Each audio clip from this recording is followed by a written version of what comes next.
Pourquoi n'arrivez-vous pas ou plus à vous concentrer? Bienvenue dans cette nouvelle vidéo.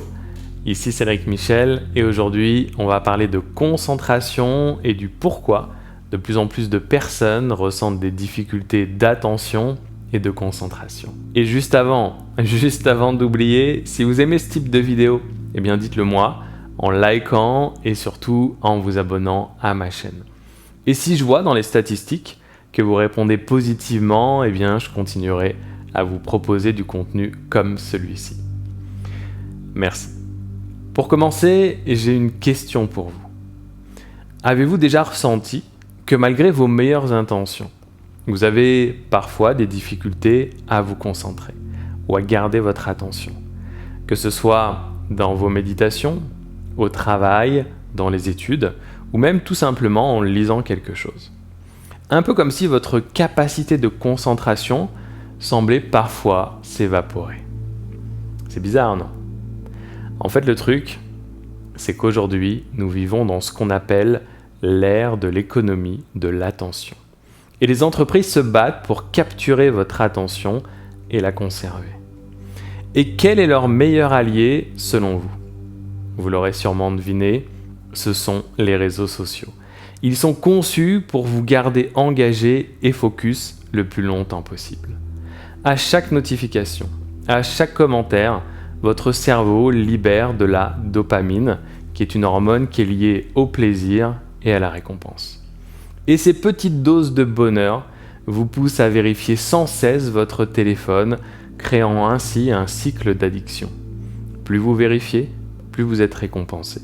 Et plus vous avez envie de recommencer. Pour illustrer ça, c'est simple. Imaginez que vous essayez de boire à partir d'un tuyau d'incendie. C'est pas idéal. Eh bien, c'est à peu près à ça que ressemble notre tentative de traiter ce flux d'informations constant que nous envoient les réseaux sociaux. Et cette avalanche d'informations va solliciter notre cerveau et va nuire à notre capacité de concentration.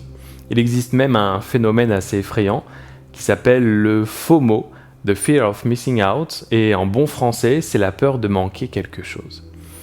Et ça va amplifier notre besoin de vérification constante. Nous craignons de rater un événement important, une nouvelle tendance, ou même simplement un mime amusant.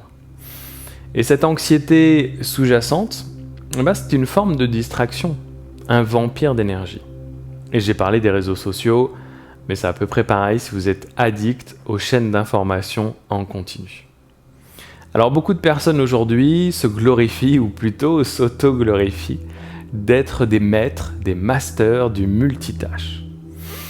Détrompez-vous les amis. Bien que nous pensions pouvoir jongler entre plusieurs tâches, notre cerveau n'est pas conçu pour ça. Et en fait, le multitâche, ça va vraiment réduire notre efficacité et même diminuer notre capacité cognitive.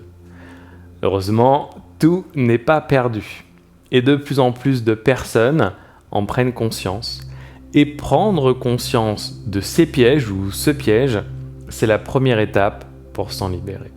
Et comme à chaque fois, je vous propose des choses simples. Ça peut tout simplement commencer par limiter les notifications que vous autorisez. Ça peut être vous accorder des périodes sans distraction et même, dans les cas les plus intenses, envisager des détox numériques. Surtout, rappelez-vous que votre attention est précieuse, donc protégez-la. Ne l'offrez pas sans restriction. Et dans un monde où chaque seconde compte, il est vraiment crucial de savoir où va notre attention. Ne laissez pas les distractions voler votre concentration. Après tout, ça peut peut-être vous paraître bizarre, mais votre attention, votre concentration va en quelque sorte forger votre réalité. Bon là, vous allez me dire, Cédric, t'es bien gentil, mais moi je vis très bien comme ça. Retourne méditer. Ok. Parlons alors maintenant de la valeur intrinsèque de notre attention. Elle n'est pas simplement une ressource. C'est le prisme à travers lequel nous vivons, apprenons et interagissons avec le monde qui nous entoure. Chaque moment où nous sommes distraits est un moment où nous ne sommes pas dans le présent, dans l'ici et maintenant. Et à ce moment-là, on va peut-être manquer réellement une opportunité d'apprentissage ou de connexion authentique avec autrui.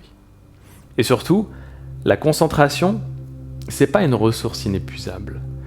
Tout comme un muscle, elle se fatigue avec une utilisation excessive sans repos. Et dans cette surabondance de sollicitations et de stimuli, eh bien, nous risquons d'oublier que notre capacité à focaliser nécessite des périodes de récupération.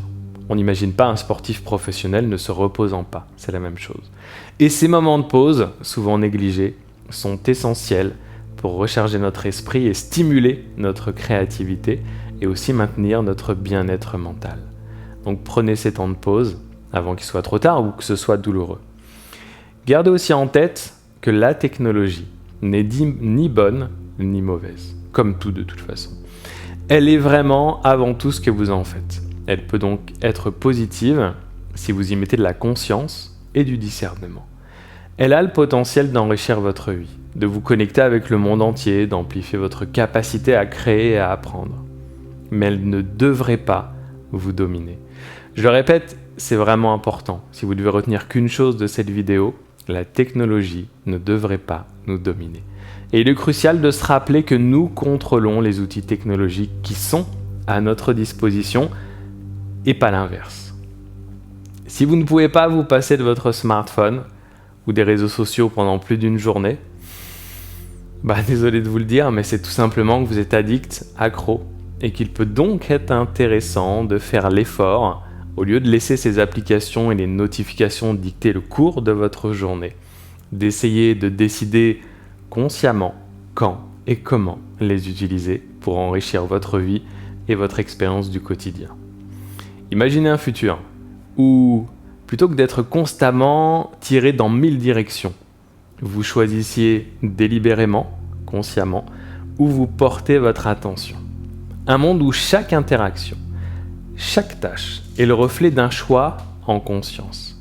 Eh bien, ce monde est à votre portée, mais il commence par reconnaître la valeur de votre attention et par conséquent de prendre les mesures nécessaires pour la protéger et la cultiver.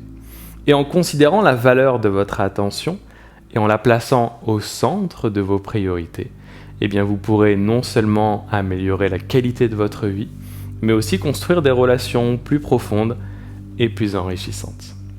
Bien sûr, ce n'est pas une tâche facile, mais le voyage en vaut vraiment la peine. Donc, prenez ce temps. Prenez ce temps pour vous, ce temps de conscience. Et comme je vous le répète assez souvent, ce temps que vous prenez pour vous, c'est aussi une manière de vous accorder de l'importance.